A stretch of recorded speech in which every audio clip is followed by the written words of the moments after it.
अब ऊपर बिल्कुल पूरा नहीं करता। जजों का सुप्रीम कोर्ट के पूरा नहीं, हाई कोर्ट के पूरा नहीं, डिस्ट्रिक्टों का पूरा नहीं, डीएम का पूरा नहीं, एसपी का पूरा नहीं, और इनका पूरा नहीं और उनका पूरा नहीं, तो छोटे कर्मचारियों का उनका तो बिल्कुल ही पूरा नहीं। क्योंकि महंगाई तो सब पर समान है और टैक्स भी सब पर समान है। तो असली बात यह है कि जो सरकार, जो राजा अपने मजदूरों पर टैक्स लगा दे, व्यवसाय कर, वो सबसे गिरा हुआ राजा, उससे गिरा हुआ कोई नहीं हो सकता। उसका ज्ञान खो गया, उसकी कला कौशल खो गई और उसकी योजना खत्म हो गई। जो राजा अपने मजदूरों पर व्यवसाय कर लगा दे, अरे कर्मचारी अधिकारी जो बेचारे काम करते हैं, ये कौन है? मजदूर 15 दिन 14 दिन की छुट्टी ले लें और छुट्टी साल की खत्म हो जाए, डॉक्टरी भी बीमारी की छुट्टी खत्म हो जाए, तो जब ये छुट्टी लेते हैं तो इनकी मजदूरी कट जाती है, यानी पे कट जाती है। तो ये सब लोग मजदूरी के लेके जोखिम में आते हैं। व्यवसाय का मतलब यह है कि 10 रुपए घाटा और 1 लाख रुपए मुनाफा, ये है व्यवसाय, ये है मजदूरी। व्यवसाय अलग है, मजदूरी अलग है। तो ये कहकर के अगर लगा दिया जाए कर्मचारी अधिकारियों पर कि ये है व्यवसाय कर, तो ये मर जाएगी।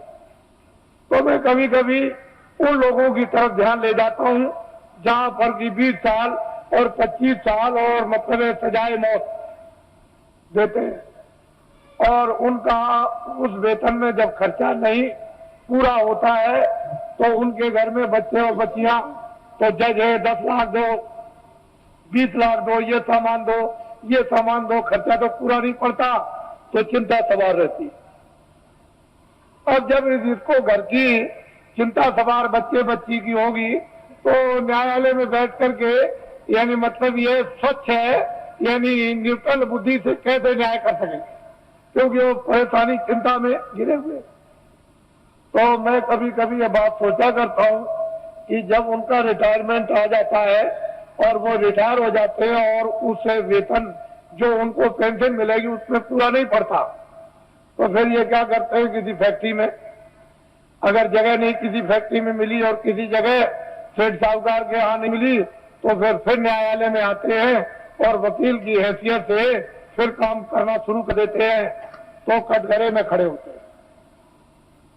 और फिर इस तरह से वही जज जो हाई कोर्ट के थे या सुप्रीम कोर्ट के थे, खड़े होकर कटघरे में मौकिल की तरफ से फिर सलाम करते हैं। तो ये राष्ट्र के संविधान का प्रजातंत्र पे पूर्ण रूप से अपमान, पूर्ण रूप से अपमान। इस पर आज तक कभी किसी ने विचार नहीं किया। ये भारतीय प्रजातंत्र का पूर्ण रूप से अपमान। ऐसे बड़े बड़े पदों की आपको मतलब यह है कि पूरी देखभाल रखना चाहिए कि ऐसे बड़े बड़े पद है और फिर आकर के वही व्यक्ति निम्न श्रेणी पर आकर के कटघरे में गिर गया है और फिर सलाम करें, ये भारत के लिए शोभा नहीं। तो मेरे पास इसकी भी योजना है,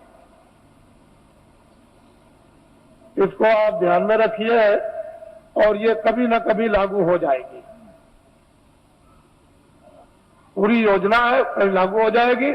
मैं इतना ही विश्वास आपको दिलाना चाहता हूं कि कर्मचारी अधिकारियों का काम हो जाएगा, मासिक वेतन इनका पूरा सुविधा इनको मिलेगी, टैक्स महंगाई कम हो जाएंगे और पूरी सुविधा मासिक वेतन बचेगा।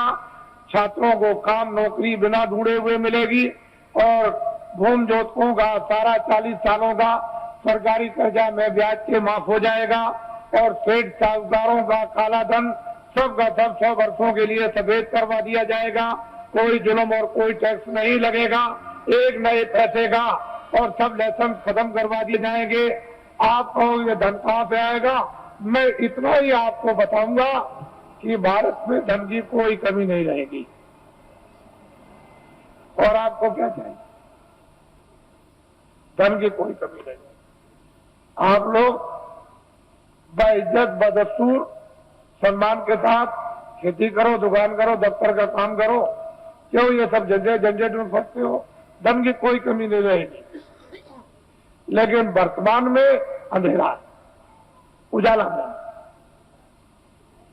ये सब चीजें जो ये सूक्ष्म संकेत में आपको दी जा रही, इसके साथ बहुत गहरा मसाला है, या गहरा भंडार का हो, या गहरा ज्ञान का हो। कोई ऐसी चीज है जो वास्तव में, और समय आने पर सब इस पर आकर के सब एकदम खड़े हो जाएंगे, अपने काम में लगे रहो। देखो ईश्वर का चमत्कार, अरे खुदा की खुदाइयत का करिश्मा, जरा देखो, उसका इंतजार तो करना ही पड़ेगा। आप थोड़ा बहुत इंतजार नहीं करोगे तो आपको जस और नाम और कीर्ति तो आपको कैसे मिलेगी? फिर उसमें आप भागीदार कैसे बनोगे? तो इंतजार तो थोड़ा करना है। परिवर्तन का जब इतिहास बनता है तो इंतजार के साथ इतिहास बनता है। वैसे तो रावण मार दिया जाता, मरवा दिया जाता, महाभारत कहीं भी किसी कोने में बैठ के करवा दिया जाता, लेकिन मतलब है कि इंतजारी के साथ इतिहास नहीं बनता। इतिहास तब बनता है इंतजारी के साथ, काम के साथ। काम जो है वो इंतजारी है, आपको ये मालूम है। तो मैं नामदान दूंगा अब आपको, क्योंकि ये भी इच्छा लेकर आए हैं कि चलो आज जल्दी पहुंचे। कल ही आ गए थे, समय ज्यादा हो गया था, तो कल मैं नामदान रात को नहीं दे सका, इसलिए कई ये काम रात को करने थे। तो अब आप नामदान विधिवत ले लीजिए और ये संकल्प लेकर के यहां से जाइए कि चाहे मुझे 1 मिनट देना हो चाहे 2 मिनट। वैसे तो मैं आपसे 1 घंटे 24 घंटों में मांगता हूं कि 1 घंटे आप 24 घंटे में रिजर्व कर लो अपना, सबके सब, और उसमें 2 मिनट शाम को, 2 मिनट दोपहर को, 5 मिनट इससे और 5 मिनट अब, और जब भी आपको समय मिल जाए तो पूरे सब दिन भर के मिनट मिलाकर 1 घंटा जोड़ लो।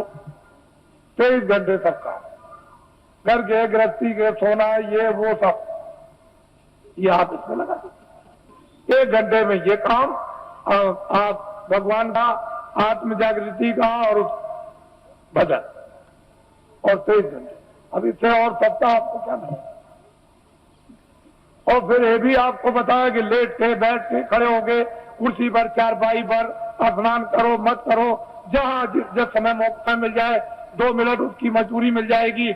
मेहनत की 4 मिनट, 10-15 मिनट, तो आप नहीं कर सकोगे तो जम की खाओगे जूतियां। जम की जूतियों में इतने कांटे हैं, इतने तीक्ष्ण उसकी धारा है, काटने की जूतियां जब पड़ती हैं, बड़े बड़े बादशाह चक्रवर्ती वहां आज भी पीटे जा रहे हैं, आपको नहीं मालूम। ऐसी जम की जूतियां हैं, तो किसी को छोड़ता नहीं।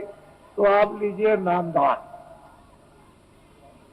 इसको कहते हैं अरे गुरु मंत्र दे दीजिए, दीक्षा दे दीजिए, और मतलब ये दे दीजिए, सब कुछ नहीं।